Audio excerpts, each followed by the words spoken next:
Over the Atlantic seaboard, one fine morning in 1943, an imposing force of American naval air power proceeds to an important rendezvous.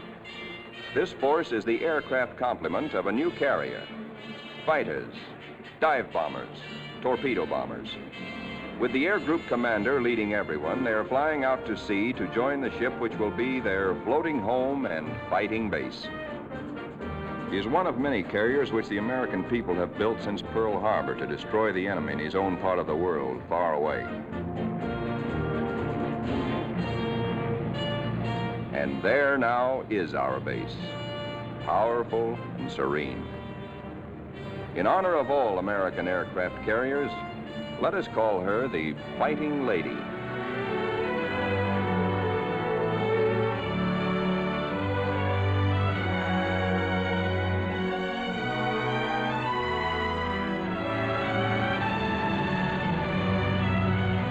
Against a good solid wind with their tail hooks down, our planes come into the broad flight deck of their new home.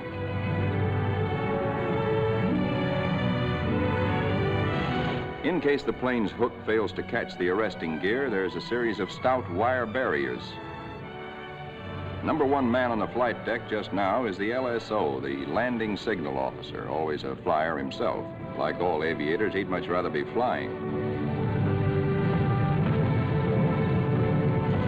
Come on in and sit down. The plane is out of the groove and he waves it off. Come around another time, pilot, and we'll take you aboard.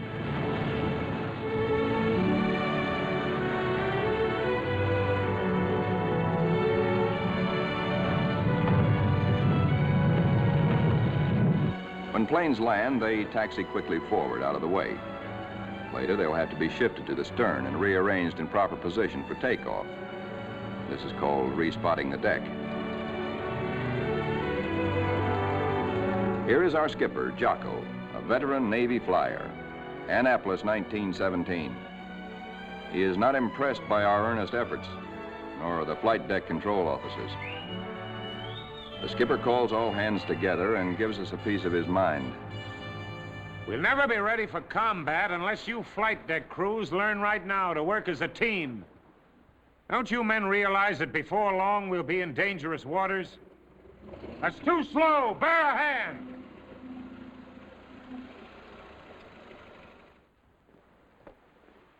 Watch out. Keep that wing clear. Get it over to starboard. Way over to starboard. Come on, get the lead out of your pants. Now, this is the way your deck should look when you're ready for action. Our ship, our Fighting Lady, is enormous, wonderful, and strange to us. From stem to stern, the entire ship is a honeycomb of watertight and flame-proof compartments. Far below the waterline are engine rooms, fire rooms, fuel tanks, and magazines packed with enough assorted high explosive to blow us all to kingdom come. The hangar deck is like a gigantic tunnel, nearly 2 city blocks long and wide enough to house 4 freight trains abreast.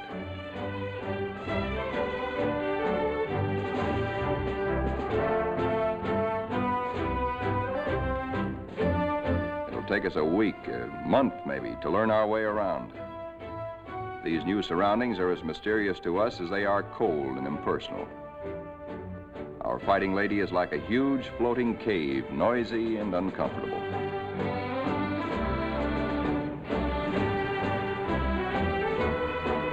Elevators as big as a tennis court carry us topside to the flight deck. The great superstructure rising amidships is called the island. This is truly the ship's nerve center, its fighting brain. 85% of us who make up the Fighting Lady's family are volunteers in this war and have never been to sea before. We learned our jobs theoretically in intensive training ashore. A very short while ago, we were high school boys and college kids, or bank clerks, or farm hands, or factory workers.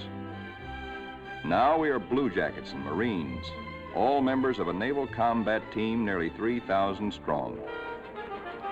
In our multitude of new tasks and duties as a team, we're very green, but curiosity and comradeship, and the instinct of self-preservation are great teachers.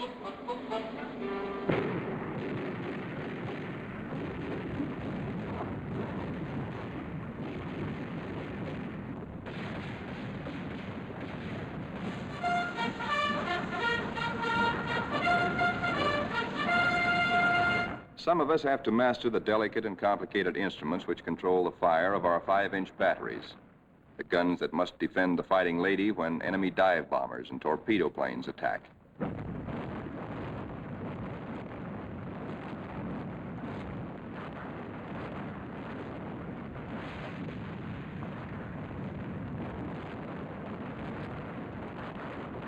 We train and train to learn our stuff and earn our E for efficiency.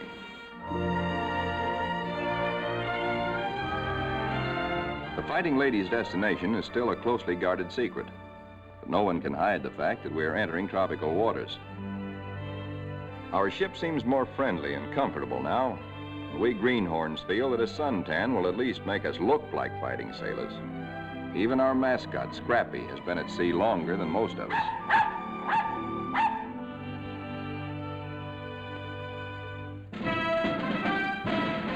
Some of the mystery that has been hanging over us is lifted when we enter the Panama Canal. There's a lot of unprofessional nervousness about whether or not we're too big to get through the locks. By using lines instead of fenders, we do get through, as the naval constructors knew all along we would. Come on, hop aboard. We're going places. For 2 cents, I would. Do you know anybody wants to swap?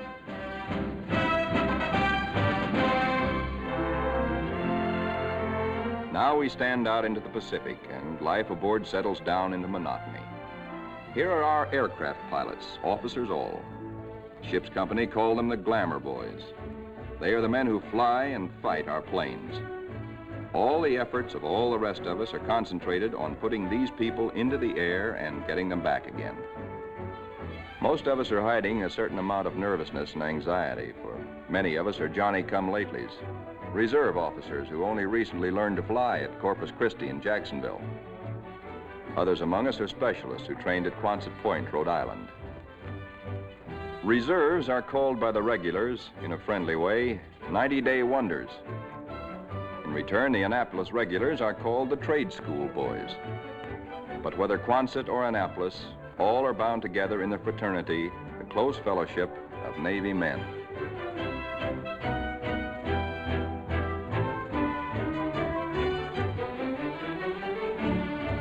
Among the ship's non-commissioned personnel, almost 3,000 blue jackets and 100 Marines, the hottest shots are the air crewmen, aerial gunners, and radio men.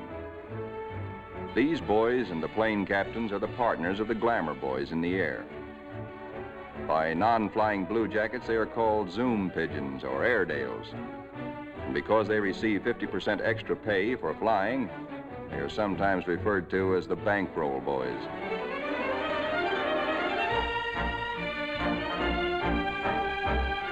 Everybody aboard ship backs up the flying group. This requires the efforts of all manner of people. Many of the jobs are far from glamorous. All the little tasks and services you find along Main Street must be performed by some members of our carrier's crew. For though the Fighting Lady is a powerful ship of war, she is also a sizable American community, whose population must be supplied with all the necessities and some of the comforts of home.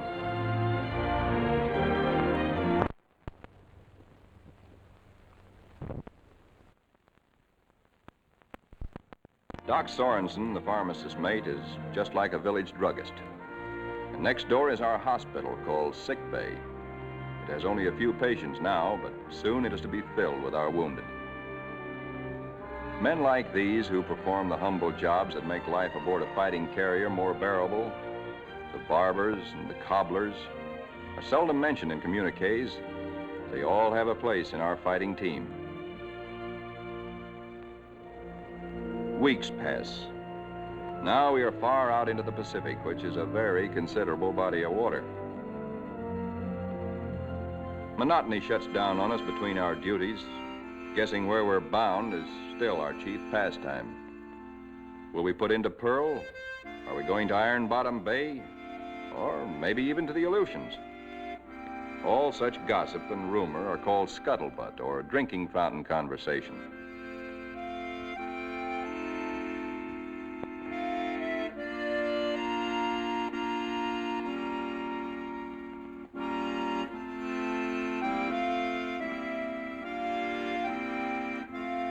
Throughout the ship, men get together in little groups to take refuge from the heavy burden of waiting for something to happen.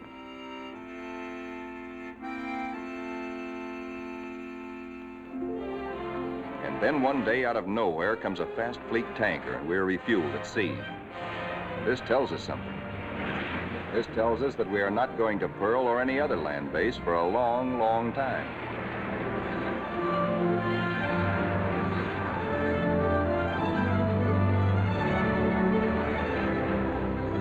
Besides our skipper, we have an admiral aboard, a sea dog who's been a naval flyer for nearly 20 years.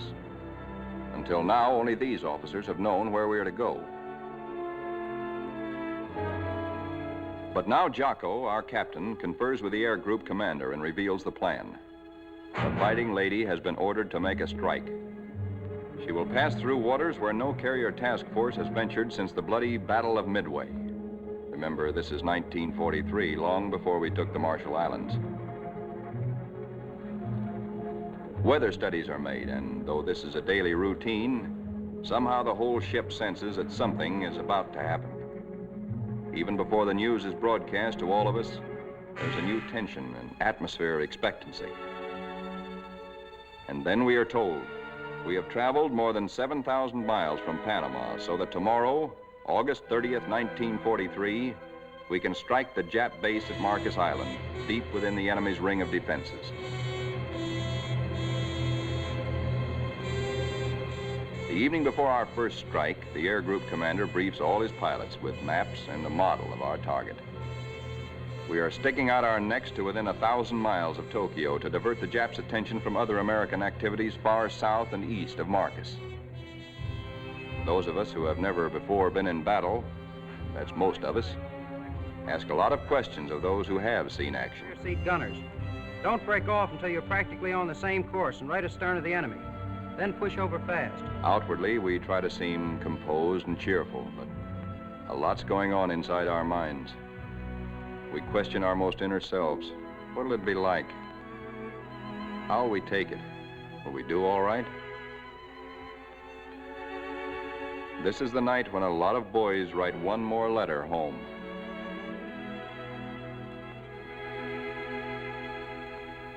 Among those playing acey-deucey in the wardroom is a chubby 23-year-old from Eureka Springs, Arkansas, Lieutenant E.T. Stover, nicknamed Smokey. That's he sitting on the far right. Having flown 50 missions at Guadalcanal, Smokey has been ordered to take a rest. He'd much rather be flying. Before dark on the eve of battle, our planes are loaded with bombs and gas. So that each plane will be in its precise position for a speedy takeoff, we spot and respot our deck.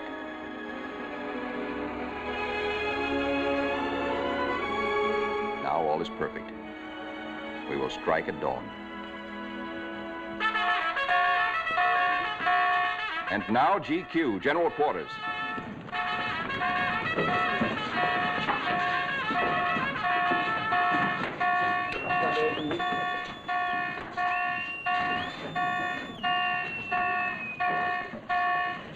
Every man on the ship goes to his battle station, his special place on the fighting team.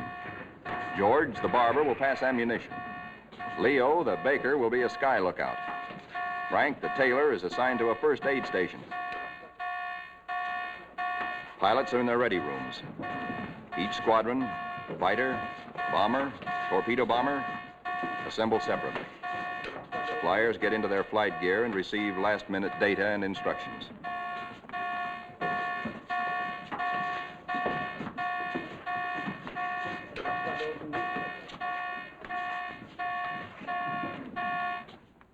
On the flight deck, our first battle dawn awaits us.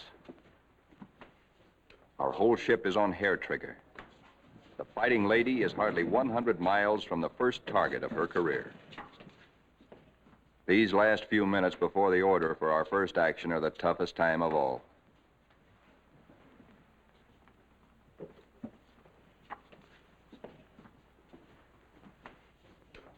A wise man once said, war is mostly waiting.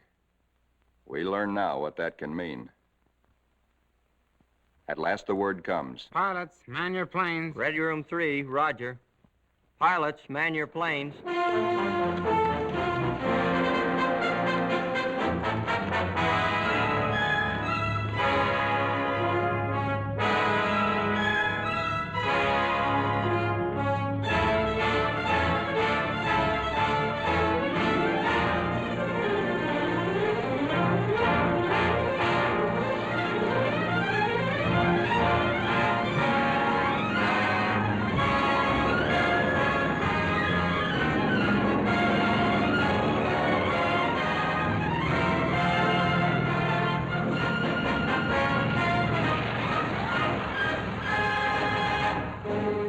Fighters take off first to form cover aloft for the other squadrons. Then the bombers, heavy laden with destruction.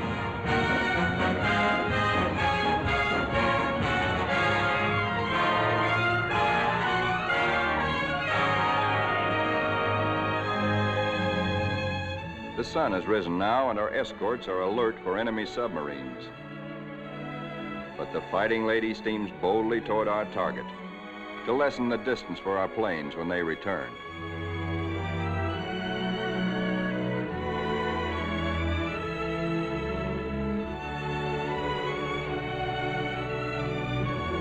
The radio plotting room is the electric eye and ear by which the Fighting Lady detects and keeps tab on all planes and ships for miles around us. Smokey, the fighting ace from Arkansas, has been put in charge of this room for our big day. Hunched among his assistants, Smokey is like a super quarterback on a super football team. He is in constant touch with our entire air group.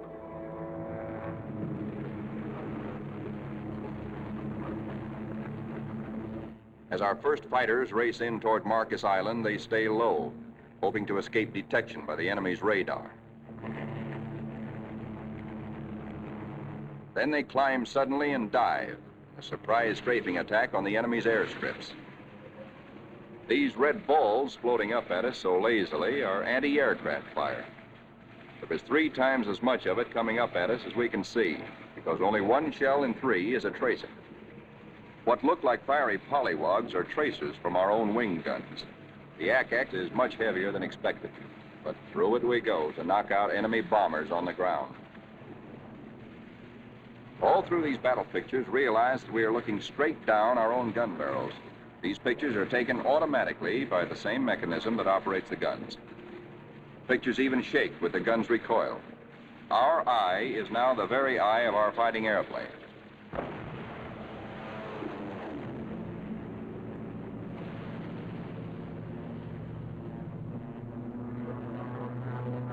The enemy's picket boats and supply ships offshore are thoroughly strafed. No longer will these craft bring rice and sake and munitions to Marcus.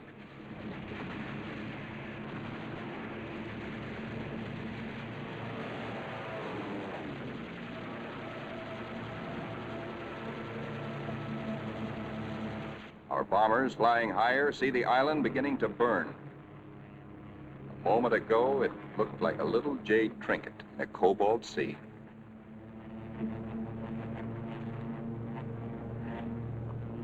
As the fighters and bombers swing victoriously away from Marcus Island, towering columns of smoke show the thorough job our boys have done. Back aboard ship, Smokey is tracking the flyers with care to be sure that none is missing and that no enemy planes are trying to follow them out to our Fighting Lady.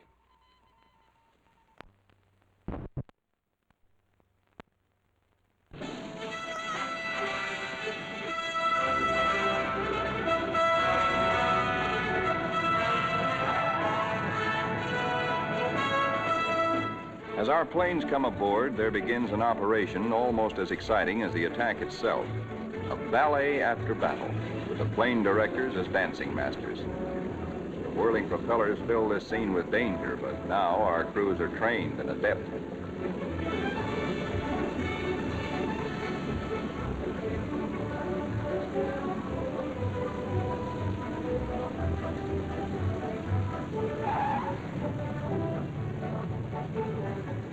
landing signal officer performs an eloquent adagio on the Fighting Lady's stern. A warning to the rest of the cast to stay off stage until a limping member can be led out of the way.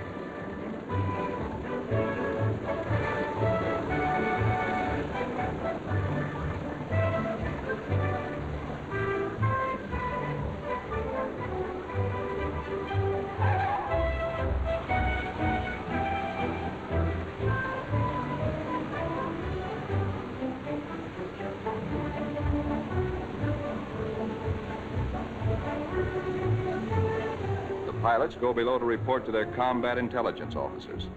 They have hot news, good news. They tell what they saw and did, how many rounds of ammunition they fired, how many bombs they dropped, what they hit, what they noticed at the target that was new and different or that may need hitting again.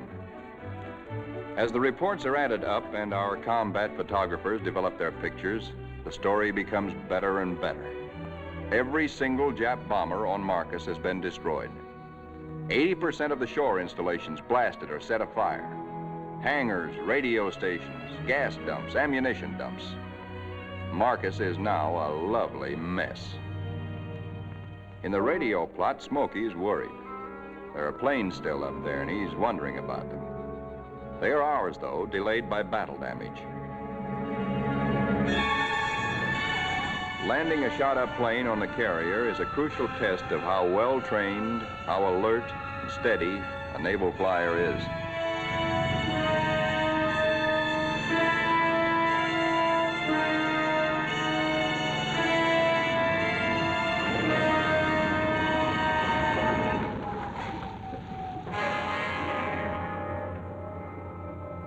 The Fighting Lady now has met her enemy. In the wardroom, the pilots who this morning felt new and nervous now talk like veterans. We have been baptized by fire and have survived nicely. We of the Fighting Lady are growing up.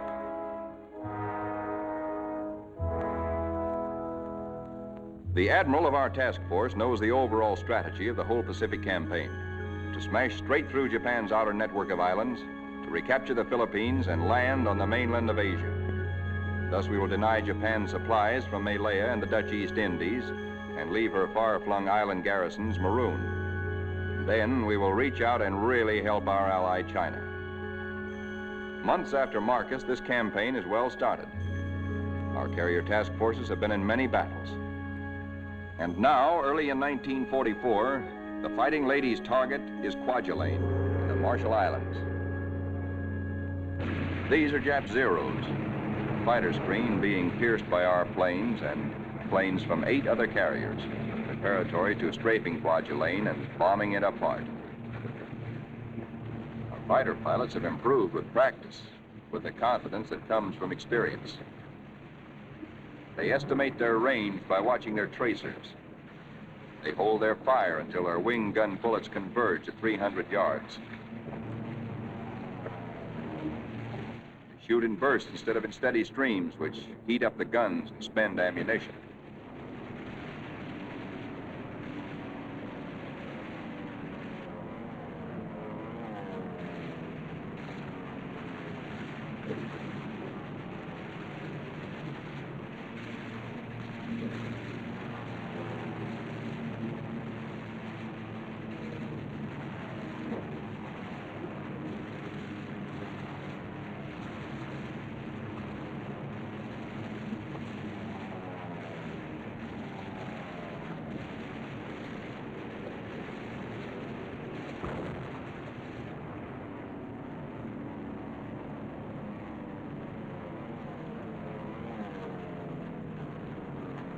Soon have Kwajalein burning. Very satisfactory.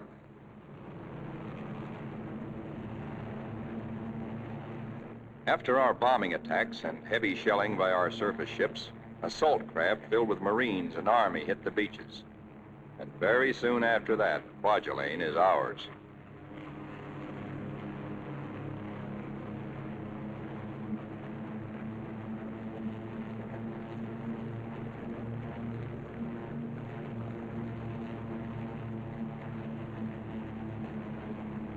Right after Kwajalein, word comes to our admiral that at Truk, Japan's huge and secret naval fortress 1,400 miles to the west, there apparently are some heavy units of the Japanese battle fleet.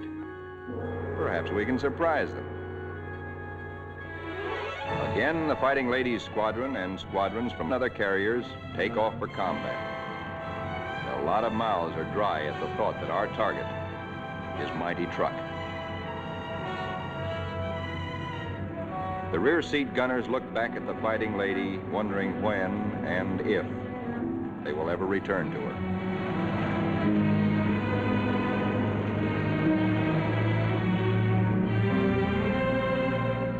All that we know about Truk, we know from a few photographs taken by some nervy Marines on reconnaissance just 18 days ago.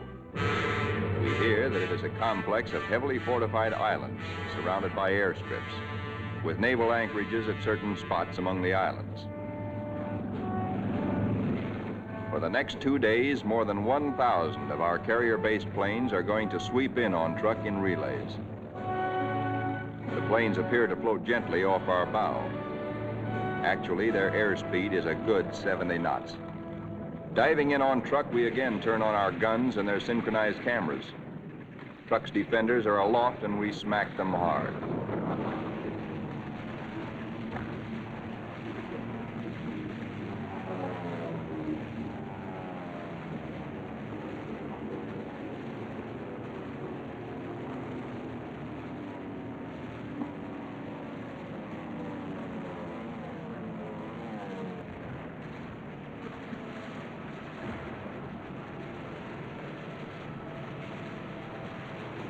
The hearts that were in men's mouths before this strike began now settle back into place and are singing once more. There's something really grand, something historic about diving in here on this place which Japan has been building and guarding jealously from all the Japanese eyes for 20 years. We dive right in low and take a good look at fighter strips, bomber bases, and seaplane ramps.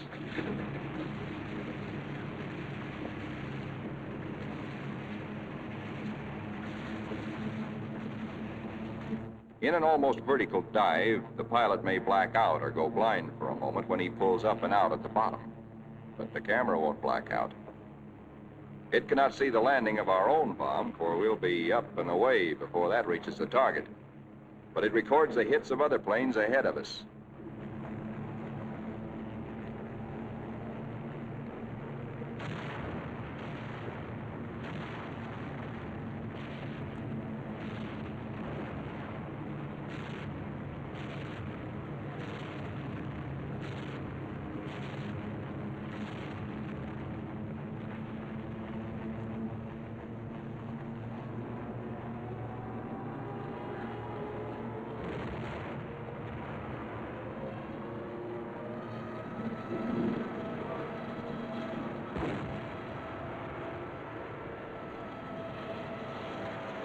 We'd hoped to find the Jap fleet here, but most of it's gone. Some lingering ships, including some of their fast fleet tankers, we find hiding in sheltered coves. The vessels which we are now strafing are other fleet auxiliaries, rice boats, transports, and ammunition ships.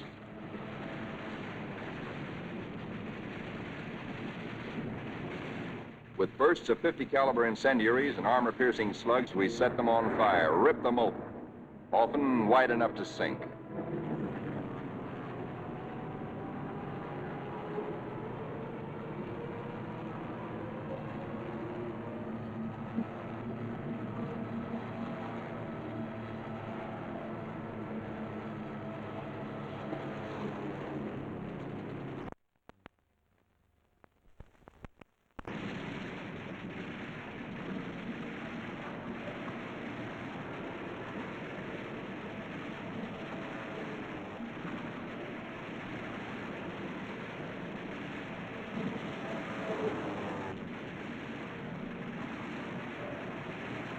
Strafing ships filled with TNT is not very healthy for pilots who dive too low. But it's hard to tell who's carrying what until the big bang comes.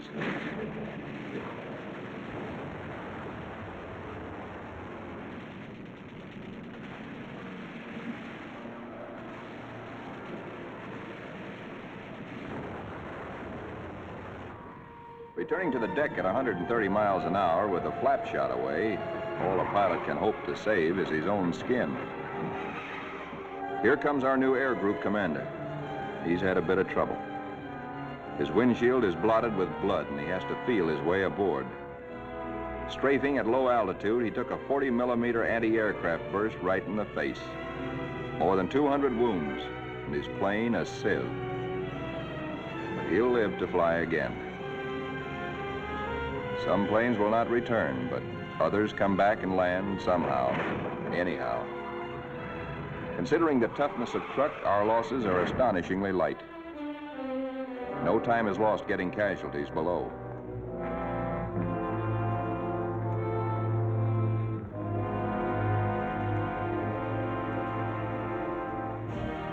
It's a long way from Truk to our secret rendezvous in the Marshall Islands. Someday it can be told just where this is. Actually, it is a magnificent new fleet anchorage, an advanced naval base, which we have taken from the Japs and made secure. Now, for the first time, we, who have been operating as separate, relatively small task forces, see assembled the enormous mass of naval power. Over 1 million tons of American fighting steel. New carriers, new battleships, new cruisers and fleet auxiliaries in an amount which Japan could never conceive, let alone produce.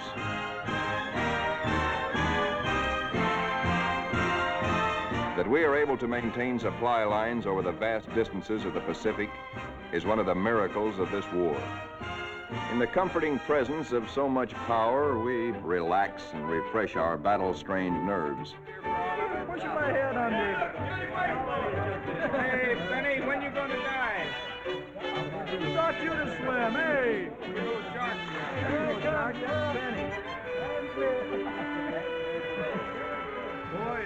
Our ship's post office now does really big business. Letters for us at last from home. Letters from us to friends and families. Our censors know our collective mood, our central hopes and thoughts.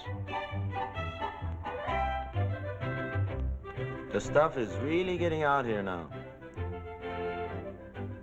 I can't tell you much about it, but oh boy. And the more we get, well, the sooner I'll be seeing you. All hands are called together. Our old skipper, Jocko, has been promoted admiral. Our new one's name is Dixie. Men, as soon as I finish talking, we are getting underway. Our fighting lady is now part of what is designated Task Force 58. As you know, our final destination is a place called Tokyo. We'll have to fight hard to get there, but when we drop our hook at Yokohama, I'm going to throw a party. All hands are cordially invited.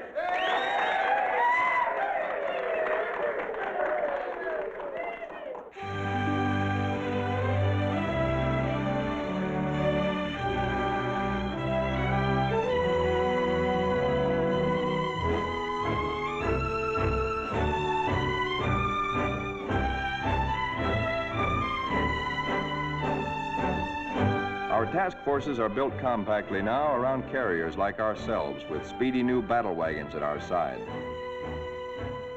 A carrier skipper never leaves the bridge at sea because carriers and their planes are the first to strike the enemy or to be struck by him. Our aircraft pilots are constantly on call, for despite the massive power spread out around us, these are still dangerous waters. Our pilots know this all too well, but it doesn't worry them now, for they're seasoned. They know how. There are a lot of new faces among us, but most of these men, too, have been in action. At places like Hollandia, Mille, Joliet, Palau, Rabaul, Wake, Meloilap. Our rear seat gunners and radio men are old hands now. Some of their faces are different, too, because there have been replacements. A lot of them have been made commissioned officers. There's a saying in the Navy that you never learn to love a carrier until she gets hurt. Well, perhaps we don't really love our fighting lady, but we've become mighty fond of her and almost comfortable, almost at home.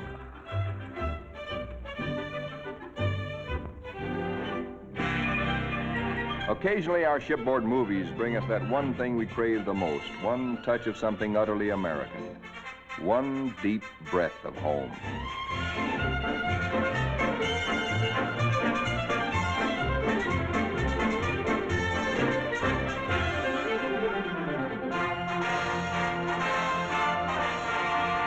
Like Jocko, our new skipper, Dixie, is an old hell-diving Navy pilot. In their battle caps, he and Admiral Mitcher look like big league baseball managers. Northwest we steam, and never before in history has an ocean borne such a weight of naval power. Not at Jutland, not at Japan's proud boast Tsushima was there anywhere near the force with which we now assert that this is our ocean. This is our air. And we're seeking the Japanese battle fleet to prove it.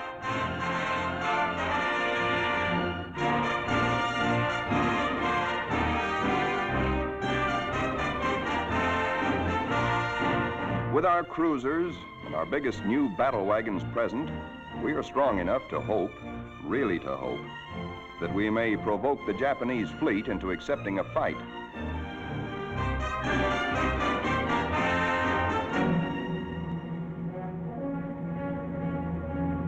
We're joined by plotting Coast Guard and Navy transports. The Marines again. So another amphibious assault is cooking.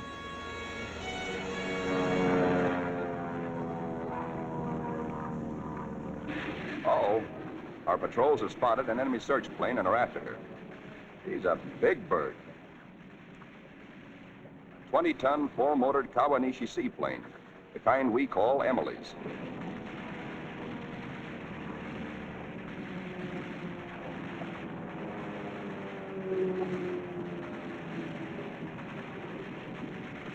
Miss Emily's a tough old girl. Right now, she's screaming for help and telling Tokyo by radio where we are. Hellcats are closing in on her.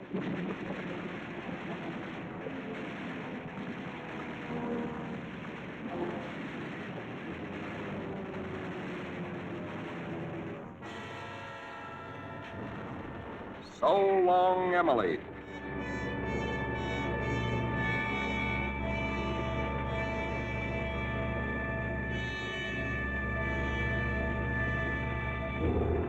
Now that the enemy knows where we are, and we know he knows, our brass hats get together on final arrangements for what may turn into another Midway. Our objective, first of many in our drive through to the Philippines and China, will be the Marianas.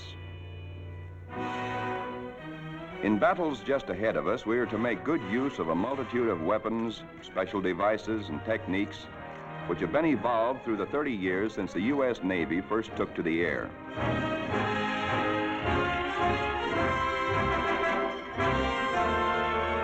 Not only did our naval flyers create the aircraft carrier itself, but it was they who devised the torpedo plane and invented and perfected dive bombing.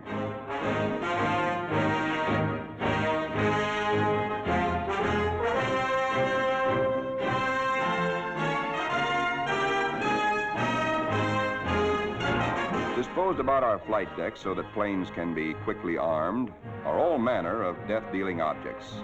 500, 1,000, and 2,000-pound bombs.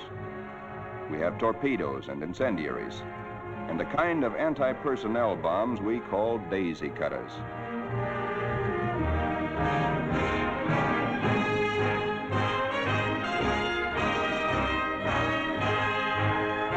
Some of our bombs are armor-piercing, some for fragmentation. Others have delayed action fuses to prolong the effect of our bombardment for hours after we have delivered it. Here are the new rockets, which pack the same wallop as a 3-inch shell. They weigh little, and because there isn't much recoil, they can be fired from planes. On the eve of battle, we are told to scrub up to lessen the danger of infection in case we're wounded.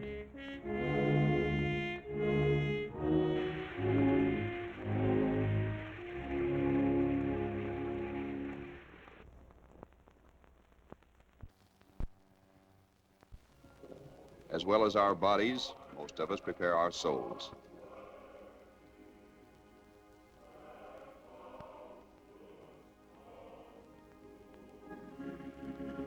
Always on the eve of battle, divine services are held in relays so that every one of our fighting ladies' 3,000 sons has a chance to attend.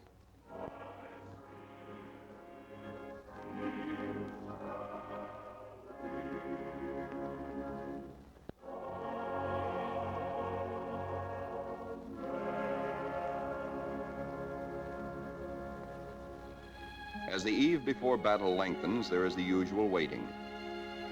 Again, we're reminded that war is mostly waiting.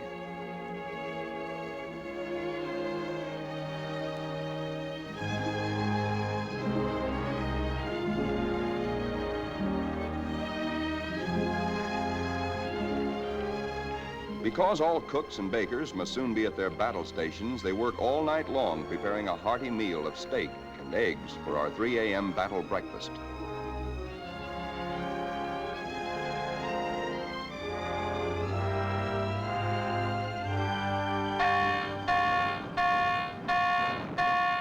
We are being attacked.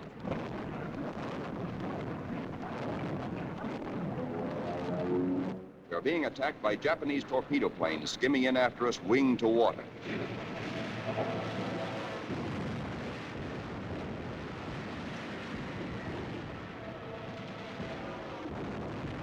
All they want is one hit on our flight deck. We have nearly 90 planes fueled and loaded with bombs, ready for the takeoff.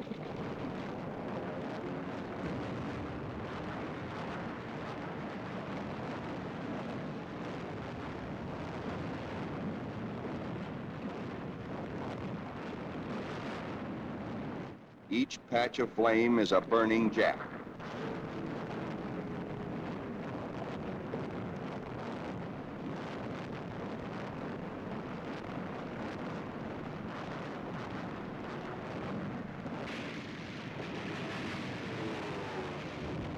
In this surprise attack, 19 Japs are polished off by our ship's batteries.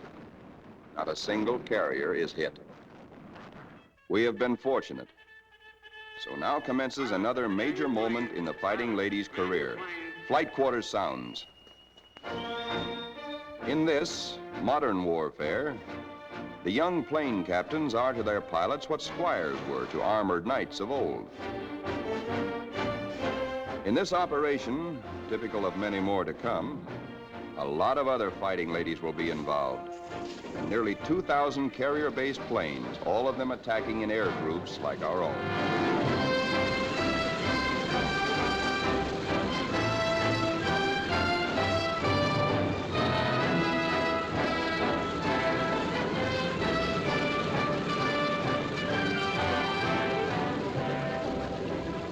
From now on, we tighten our belts and steady our hands as our Navy makes progressively bigger attacks nearer and nearer the heart of Japan.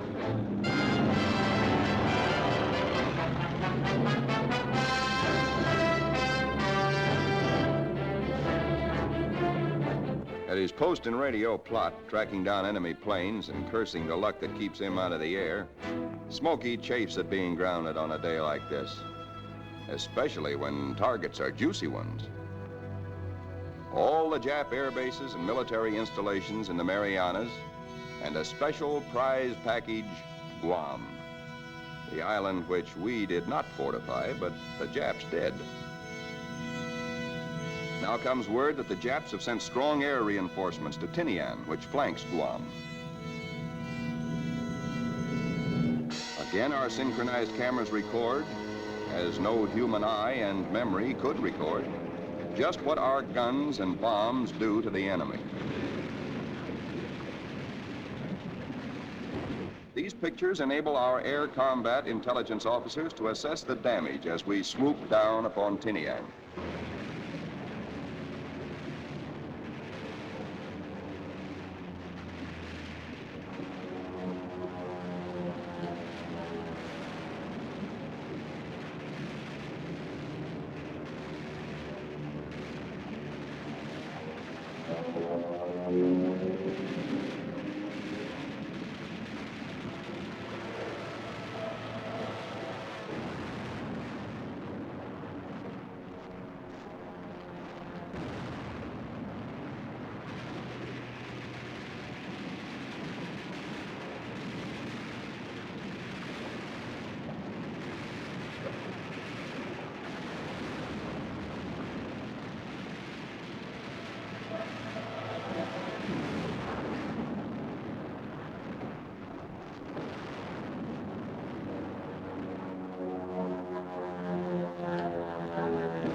While our planes return for more fuel and ammunition, the surface vessels take over.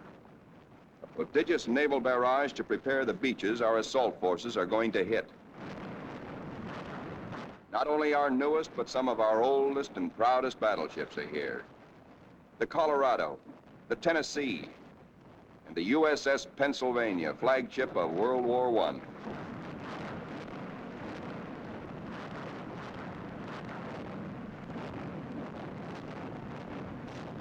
Winging home to the Fighting Lady, several of our planes, crippled, make a game attempt to land. Now is when the landing signal officer must judge not only the speed, but estimate the battle damage of planes like these.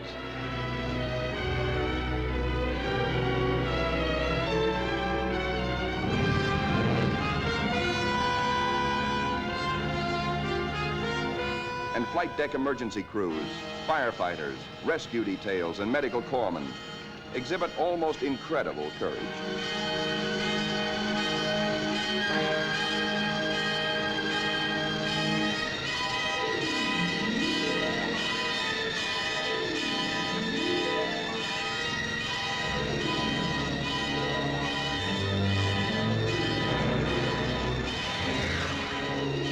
The pilot of a torpedo plane has been unable to release his load of incendiaries. Burning thermite is spilling out at incandescent heat.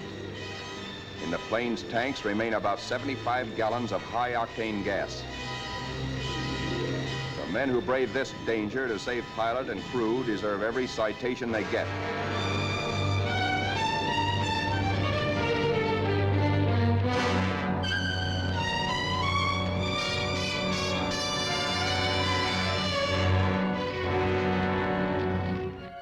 In the ready rooms, intelligence officers question battle-weary pilots. What did you see? Any Jap carriers in sight?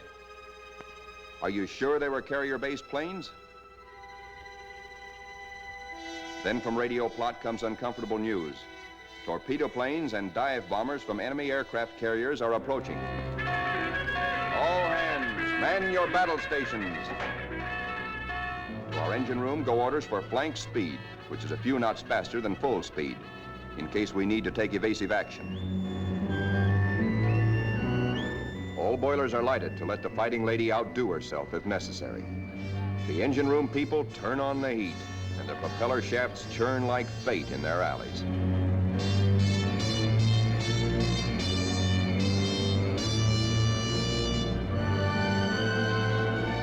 The Fighting Lady leaps through the sea on her guard.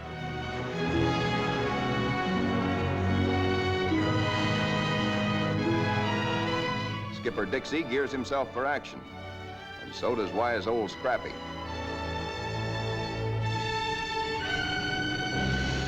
And now, here they come.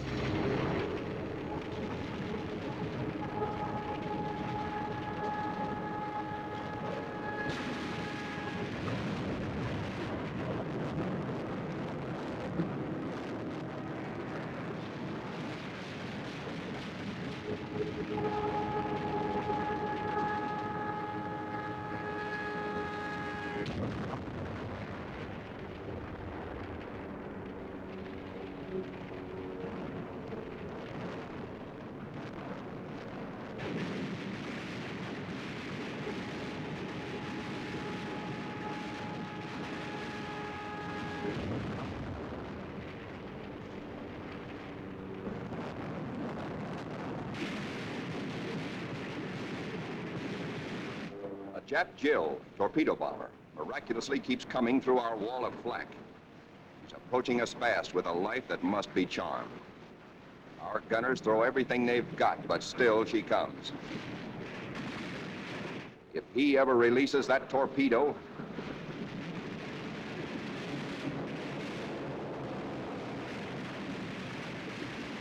she missed us. Either the pilot was already dead or his release gear jammed.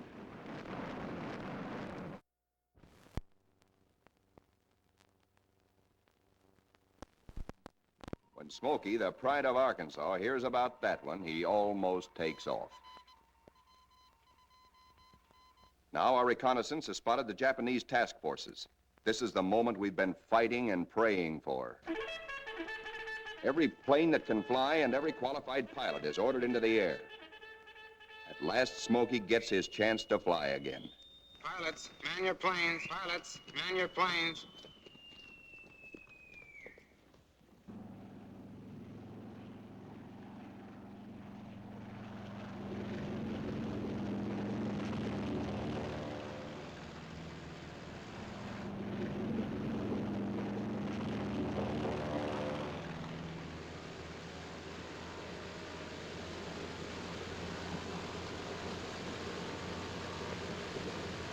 Philippine trade wind is tearing down our flight deck. Our planes strain forward to rise into it. Our entire air group thunders out behind the group commander. Now our fighters run into a smoke Jap fighters, mostly Zeros, sent up to intercept our attack on the Japanese fleet. A mad aerial scramble begins, which the boys to this day still call the Marianas Turkey Shoot. 369 Jap planes are shot down in this single day, to our loss of 22. Japanese plane makers have sacrificed strength and firepower for agility. Their planes disintegrate quickly when you hit them. They have no armor plate, as ours have, nor are their gas tanks self-sealing.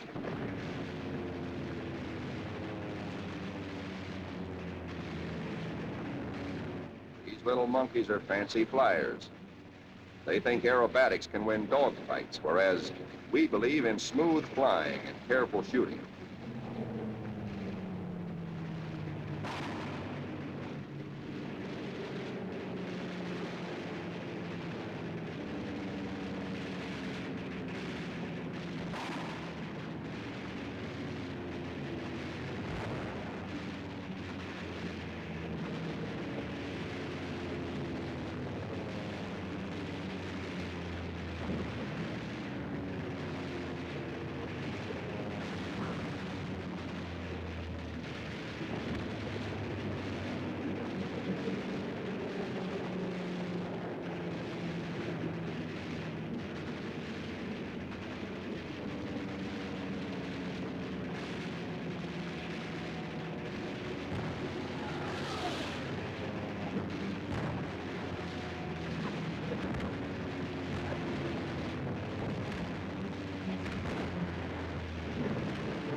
And now, at last, through a late afternoon haze from high altitude, our air combat group sights the Imperial Japanese battle fleet.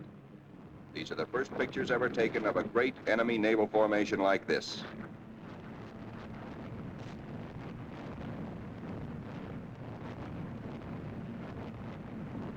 There it is, that Imperial fleet, crawling around below us in violent evasive action.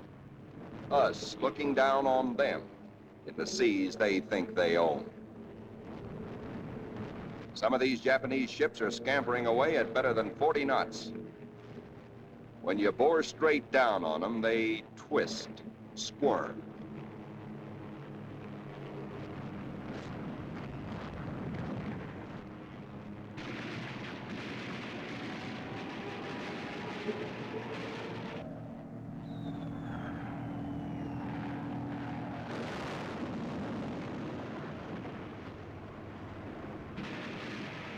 We engage a big destroyer at the bow, hoping to shoot out his bridge.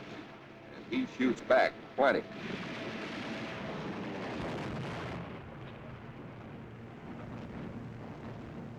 Let's go down after that cruiser. He answers us emphatically from the forward turret.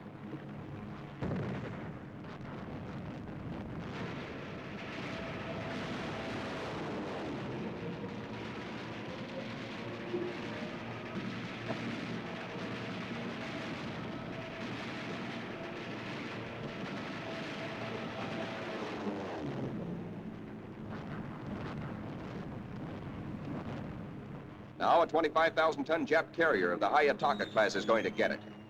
Watch 5 o'clock in the camera, the lower right-hand corner of the screen. This big flat top gets it where the turkey got the axe.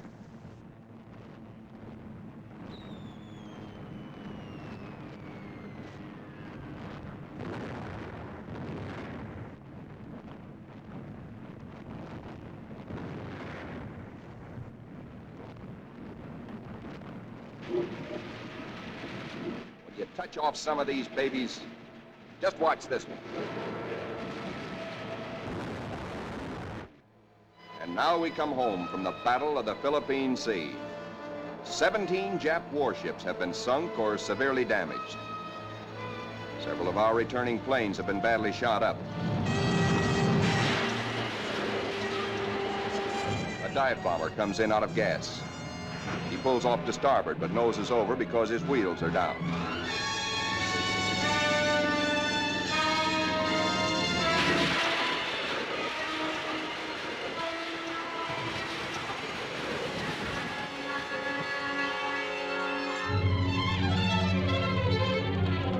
This pilot has 73 holes in his plane, and his leg almost shot away.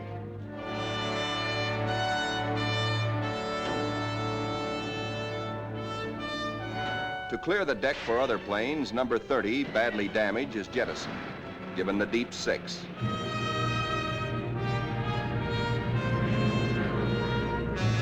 Watch carefully. This man's controls are all but shot away.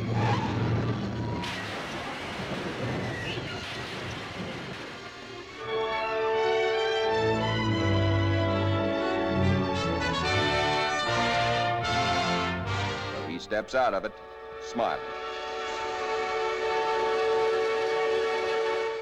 And now it is time to paint up the scores. On this fine morning, just a year after being commissioned, the Fighting Lady is beginning to look like a stamp album. She has done her share, amassing Task Force 58's grand total of 757 Jap aircraft destroyed in a 2-week turkey shoot.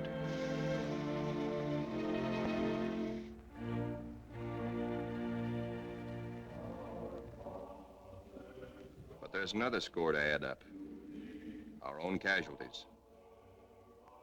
Quite a few faces are no longer with us on the Fighting Lady. Among them, Commander Upson, skipper of our torpedo squadron.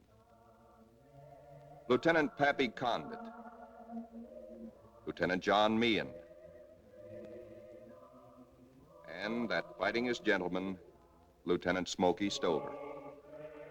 Yes, Smokey's missing too.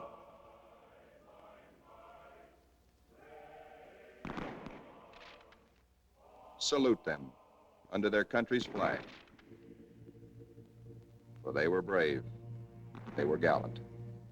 Others will come forward to take their places. For the battles we have fought on the seas and in the sky are only the beginning. Still hungry for battle will steam our carrier, serene, powerful, unafraid. She and her planes will come home again someday, God grant, but not until the bitter, glorious end. For she is, and we salute her, the Fighting Lady.